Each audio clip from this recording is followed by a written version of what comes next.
Mais on commence tout de suite par le lancement d'une nouvelle application destinée à faciliter le quotidien des justiciables.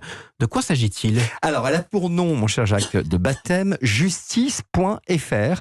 Et pour mission, comme vous l'avez dit d'ailleurs, de faciliter l'accès à la justice. C'est une application en fait mobile qui va nous permettre, par exemple, de savoir quel est le tribunal qu'il faut saisir. Si on a un permis de construire qui nous a été refusé, est-ce que c'est le tribunal administratif ? Est-ce que c'est le tribunal judiciaire ? On a un litige avec son employeur, bon, on le sait à peu près tous, mais on va savoir quel conseil des prud'hommes, par exemple, saisir.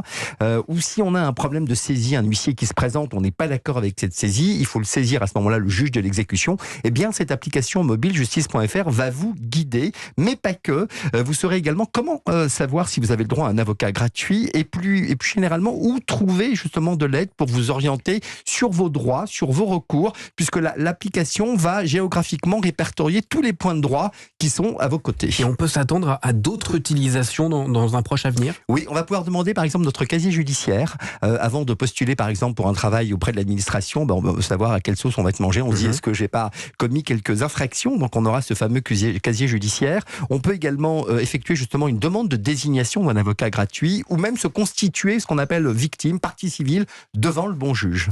Et justement, Roland, est-ce qu'on pourra avoir accès à la liste des professionnels du droit comme les avocats, les huissiers, les notaires, tout près de chez nous ? Alors là, c'est extrêmement précieux. On va avoir un annuaire des professionnels de la justice et du droit qui est présent dans l'application avec également ceux qu'on appelle les conciliateurs de justice.